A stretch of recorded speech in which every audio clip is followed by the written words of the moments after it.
August 14th, 1944. A desolate rail siding near Hereford in the Texas Panhandle. The air inside the Union Pacific boxcar is thick enough to drink, a stagnant cocktail of sweat, fear, and cold smoke. For 3 days, the world for Anneliese Vogel, former signals clerk for the Wehrmacht, has been nothing but the rhythmic clatter of steel on steel and the suffocating darkness. Now, a violent screech of brakes throws the 20 women inside against each other. The motion stops. A heavy bar scrapes against metal on the outside, a sound like a tomb being unsealed. Sunlight, a brilliant, blinding blade, cuts through the gloom. Anneliese throws a hand up to shield her eyes, her pupils shrinking to pinpricks. The heat that floods the car is a physical blow, a dry, baking intensity she has never known. It carries with it the smell of dust, of baked earth, and something else, something animal and vaguely sweet, like manure and dry grass. This is it. This is the place from the propaganda films. America, the land of gangsters and savages. A silhouette fills the doorway, a U.S. Army soldier, his M1 Garand held at a casual port arms, his face unreadable beneath the shadow of his helmet. All right, out, schnell, let's go. The words are a bark, the accent a strange flat sound compared to the British English she had occasionally heard. One by one, the women stumble forward into the inferno. They are a ghost army of gray-green uniforms, faded and stained with the grime of a transatlantic crossing and a cross-country journey. They were captured near Cherbourg, processed in a muddy English camp, and herded onto a Liberty Sip, where the gnawing fear of U-boat attacks was a constant, unspoken passenger. Now they stand on a wooden platform beside the tracks, blinking in the vast, empty landscape.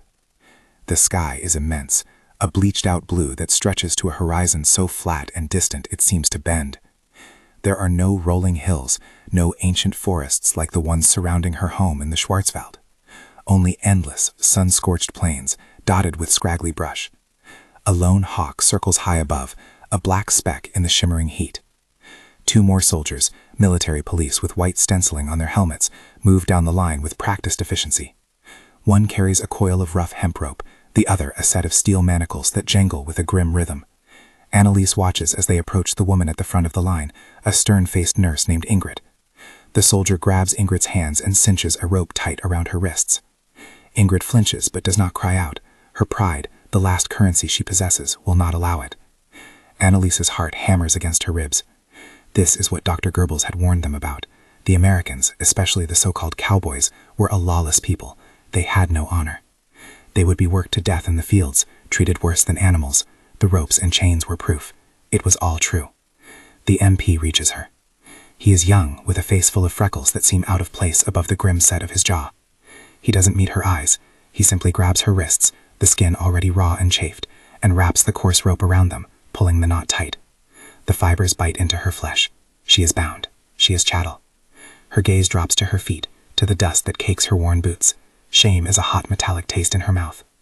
Load 'em up, another voice commands. A large olive-drab truck, a GMC CCKW, has pulled up, kicking a plume of fine yellow dust into the air.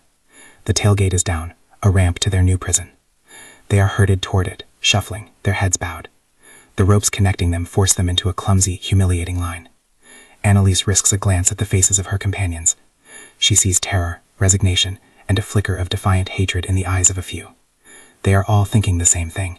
Their war had ended in the mud of Normandy, but their suffering was only just beginning. The truck rumbles to life, its engine a deep growl that seems to shake the very ground. As they are pushed up the ramp, Anneliese feels a profound sense of dislocation, as if she had fallen off the edge of the world. The Germany she knew, the ordered, powerful nation of parades and promises, is a distant dream. This raw, brutal continent is her reality now. The tailgate slams shut, plunging them into shadow once more. The truck lurches forward, carrying them deeper into the heart of the savage land, deeper into the hands of the Cowboys. The journey in the back of the truck is a jarring, sweltering ordeal.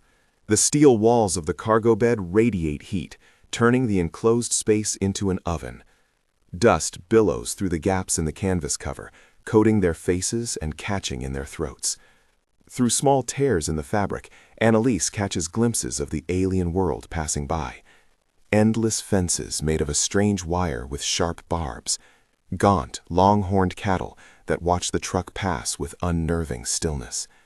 Pump jacks, like giant metallic insects, nodding slowly and rhythmically as they drink oil from the earth.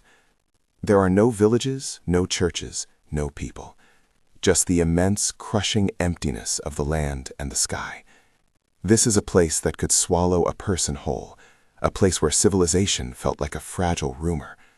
The American guards riding with them in the back are silent, their faces slick with sweat, their knuckles white on their rifles. They are not cruel, not yet. They are merely indifferent, instruments of a system she cannot comprehend. After what feels like an eternity, the truck slows, turning off the washboard dirt road and onto an even rougher track. The bouncing becomes more violent. Annalise presses her face to a gap in the canvas, her eyes straining. She sees a simple wooden archway ahead, with letters burned into the crosspiece. Stone Creek Ranch. Beyond it, a collection of low-slung buildings bakes under the sun. A long wooden ranch house with a deep porch, a massive barn, and several smaller outbuildings. Everything is painted a stark white or left the natural color of weathered wood. The truck grinds to a halt in a wide, dusty yard in front of the main house. The engine cuts out, and the sudden silence is deafening, broken only by the buzz of insects and the distant, mournful lowing of cattle. "Everybody out! On the ground, now!" The tailgate crashes down. The soldiers jump out first, their boots thudding in the dust. They position themselves, weapons ready, as the women are prodded down the ramp. Annalise's feet hit the ground, and she stumbles, her legs stiff and weak. The heat is even more intense here, reflecting off the pale, dry ground. They are lined up in a ragged row, 20 women bound at the wrist, blinking in the merciless sunlight. They are presented like a shipment of goods for inspection. This, Annalise thinks, is the moment. The moment they meet the monster, the rancher, the cowboy. She pictures a wild man with guns on his hips and a cruel sneer on his face, a character straight from a Karl May novel, twisted by Goebbels' propaganda into a demon. The screen door of the ranch house creaks open and slams shut. A man steps off the porch. He is not what she expected, and yet he is more intimidating. He is tall and broad, with a frame made solid by a lifetime of physical labor. He wears dusty denim trousers, scuffed leather boots, and a plain work shirt with the sleeves rolled up to his elbows, revealing deeply tanned, sinewy forearms. On his head sits a pale, sweat-stained Stetson hat, its wide brim shadowing a face that looks as if it were carved from the local rock. His eyes, a startlingly pale blue, are narrowed against the glare. He takes in the scene with a slow, deliberate gaze that misses nothing. This must be him, the ranch owner, Jedediah Stone. He walks toward them, his steps slow and measured, kicking up little puffs of dust. He doesn't look at the soldiers first. His attention is fixed entirely on the line of women. His expression is impossible to read. It holds no malice, no pity, no welcome.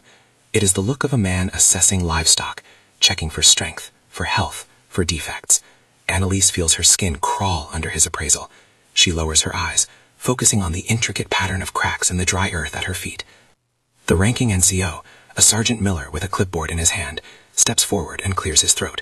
"Mr. Stone, sir, as per the arrangement with the War Department, here are the 20 prisoners assigned to your ranch for agricultural labor. They've been processed at Fort Hereford. All regulations have been followed." Jed Stone stops a few feet in front of the line. He continues his silent inspection, his gaze moving from one woman to the next. He is close enough now that Annalise can smell him, a scent of sun, leather, and sweat. It's a clean, earthy smell, not unpleasant, but alien. His silence stretches, growing heavier with every passing second. The soldiers shift their weight, uncomfortable. The authority here on this patch of dirt has subtly shifted away from their uniforms and their rifles and towards this quiet, imposing civilian. Finally, his pale blue eyes stop. They are fixed not on a woman's face, but on her hands, specifically on the ropes binding the wrists of the woman next to Annalise. A small muscle begins to twitch in his jaw. He raises his gaze and looks directly at Sergeant Miller. His voice, when it comes, is not loud, but a low, gravelly drawl that carries an unmistakable weight of command. "What's this?" he asks, gesturing with his chin toward the bound women. Sergeant Miller blinks, momentarily confused. "Sir, that's the prisoners." "I see the people," Stone replies, his voice flat. "I'm asking about the ropes." The confrontation has begun. A standoff not of guns, but of wills, under the vast and indifferent Texas sky. Sergeant Miller stiffens, his military bearing returning as he falls back on the one thing he understands, the rulebook. Standard procedure for transporting prisoners of war, sir. Regulation 385-4. Prevents escape. Ensures the safety of my men. He taps his clipboard for emphasis, a flimsy shield of bureaucracy against the rancher's unyielding stare. Jed Stone takes another slow step forward, his gaze never leaving the sergeant, but his presence seeming to encompass the entire yard. He is the center of this world. The soldiers are merely visitors. Regulations. Stone repeats the words slowly, as if tasting something foul. Your regulations end at my gate, Sergeant. This is my land, my operation, my rules. He turns his head slightly, and for the first time, he looks directly at Annalise. His eyes are not cruel. They are not kind. They are simply measuring. He sees the raw, red welts on her wrists where the rope has chafed her skin. He sees the humiliation in her posture, the downward cast of her gaze. He sees a human being treated like a rogue steer. He turns back to Miller, his voice dropping even lower, yet gaining an edge of tempered steel. We rope cattle on this ranch, Sergeant. We brand cattle. We put them in pens. We do not do it to people. A nervous energy ripples through the line of women. They don't understand the exact words, but the tone is universal. This is a challenge. The air crackles with a tension far more potent than the dry heat. Annalise risks a glance at the other women. Their heads are lifting, their eyes wide with a mixture of fear and a dawning, incredulous hope. The American guards exchange uneasy looks. They are armed, trained, and represent the full might of the United States Army. But here, 100 miles from anywhere, they are faced with a different kind of power, the absolute sovereignty of a man on his own soil. Sergeant Miller, a good soldier caught between two conflicting authorities, tries to reason. Sir, with all due respect, these are enemy combatants. They were captured in uniform. We have a responsibility. Their responsibility is to do the work I'm paying your government for. Stone cuts him off, his patience wearing thin. And they can't mend a fence, pull a weed, or slop a hog with their hands tied together. They're no threat to anyone out here. Where would they go? It's 100 miles of scrubland to the nearest town they couldn't find, in a country where they don't speak the language. The only thing they could escape to is a slow death from thirst. He takes a step closer to Miller, invading the sergeant's personal space. The rancher is taller by a head, wider by a foot. He doesn't raise his voice. He doesn't have to. The quiet menace is more effective than any shout. You brought them here to work for me. They're my problem now, my responsibility.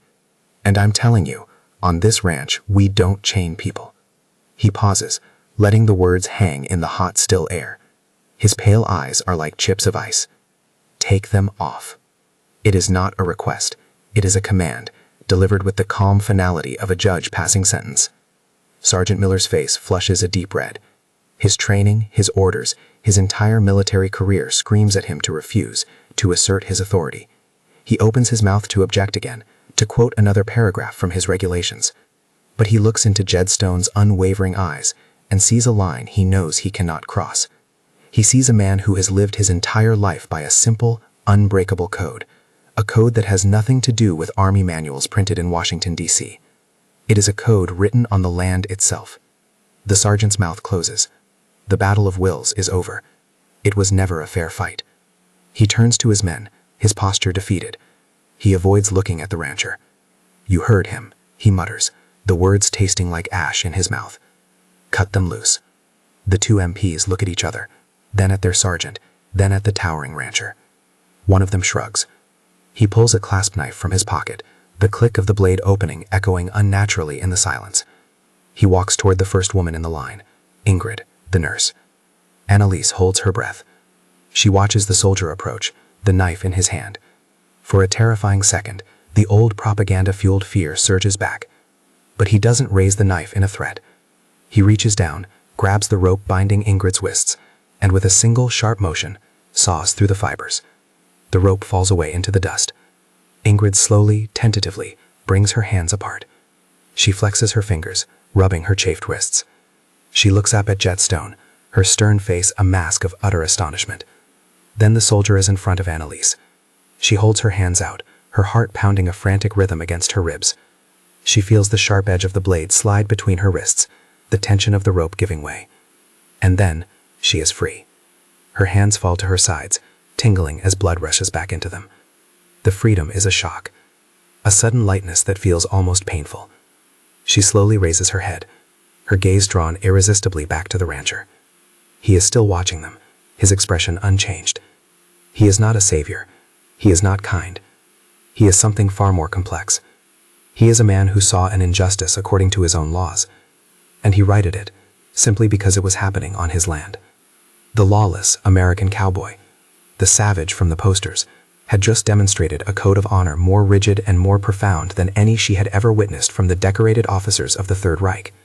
The ground beneath her feet no longer felt quite so alien. It felt solid. The severing of the last rope is followed by a profound silence.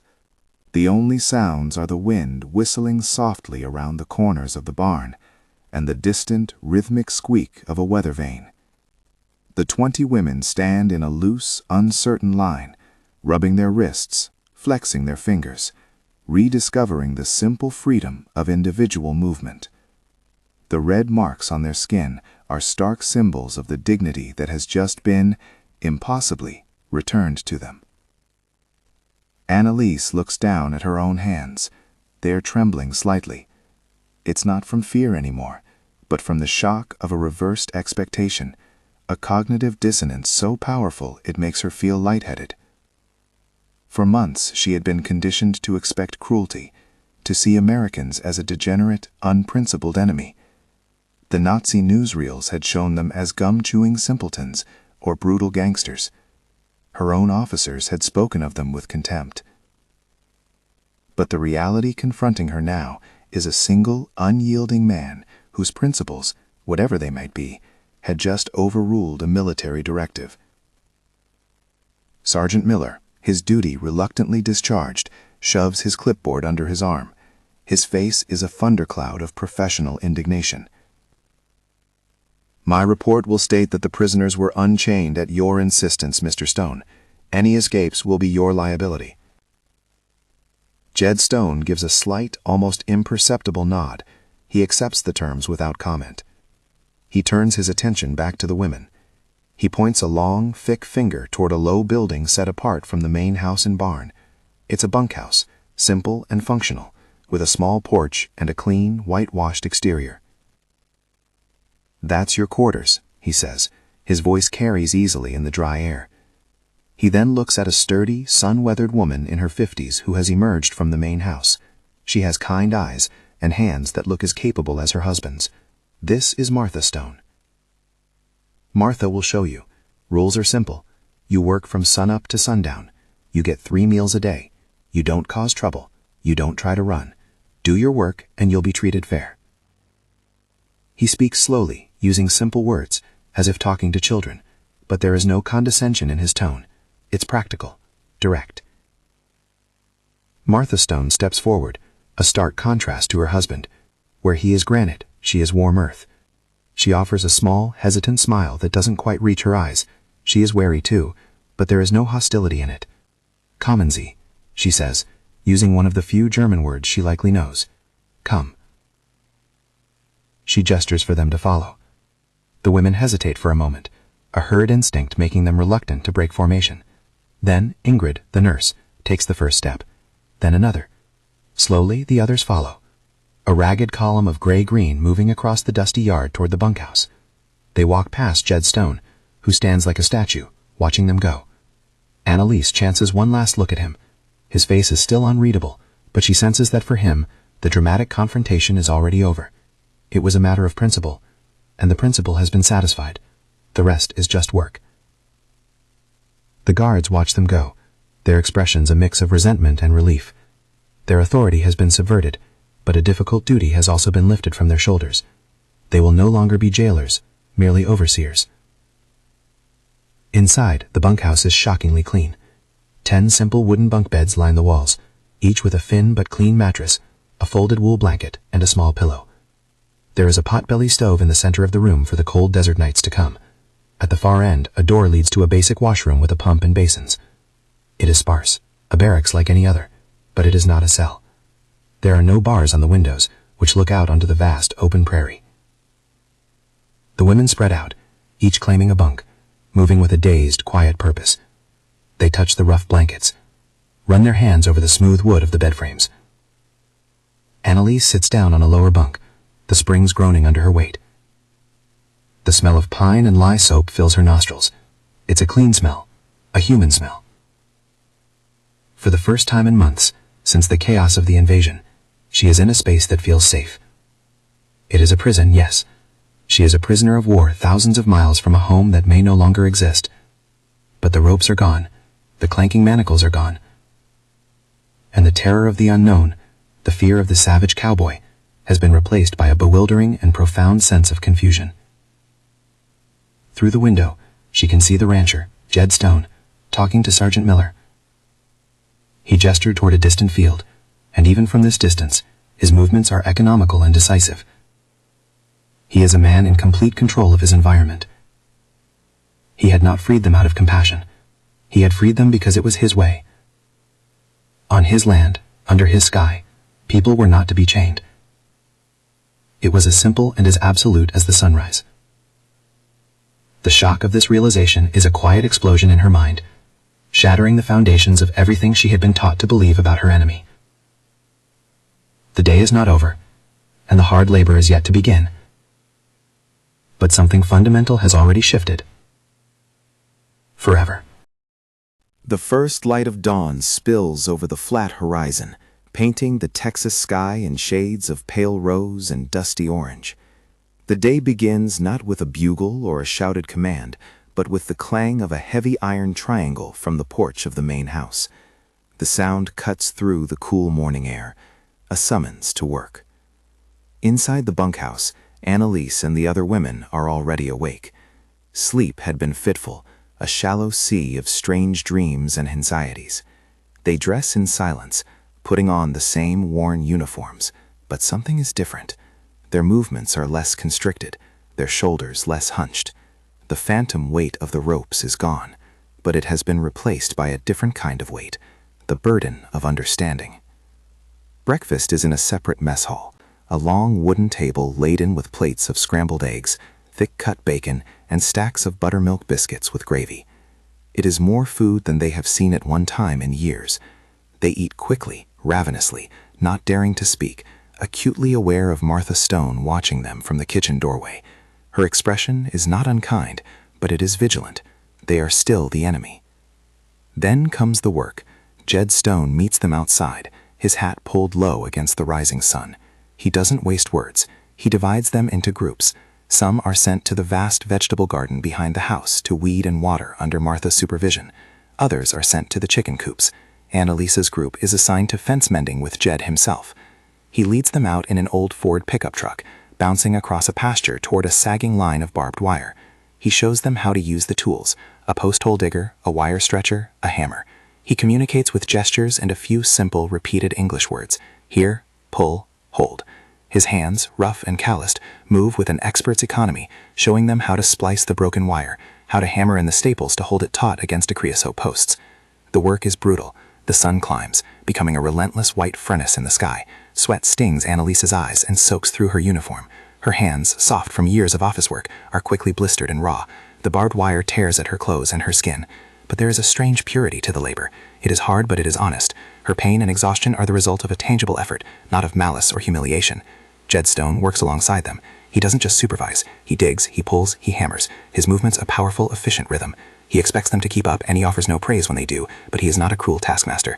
When one of the women, a young girl from Hamburg named Liesel, stumbles from the heat, he stops immediately. He brings a canteen from the truck, uncorks it, and hands it to her. "Drink," he says, his voice a low rumble. Slow. He waits until her color returns, before ordering them all to rest for a few minutes in the meager shade of the truck. In that moment, Annalise understands. His code was not just about the grand gesture of removing their chains. It was a complete philosophy, woven into every action. You work hard. You treat your tools with respect. You care for your animals. You give a thirsty person water, even if they are your enemy. You do not inflict suffering for its own sake. Days bleed into weeks. The women's bodies harden. Their skin darken under the sun. They learn the rhythms of the ranch, the pre-dawn chores, the long, hot afternoons, the welcome cool of the evening. They learn a few words of English. Jed and Martha Stone learn a few words of German. Communication becomes a patchwork of 2 languages and universal gestures. The initial fear and mistrust do not vanish, but they recede, replaced by a quiet, professional respect. They are still prisoners, but they are also part of the working ecosystem of the Stone Creek Ranch. One evening as the sun sets, casting long shadows across the plains, Annalise is sitting on the bunkhouse steps, cleaning dirt from under her fingernails with a small twig. She looks out at the vast, beautiful, and lonely landscape. She thinks of Germany, of the Führer's speeches promising a glorious new order built on strength and purity. She thinks of the officers who spoke of honor while sending millions to their deaths, of the guards who followed regulations without question, even when those regulations stripped people of their humanity.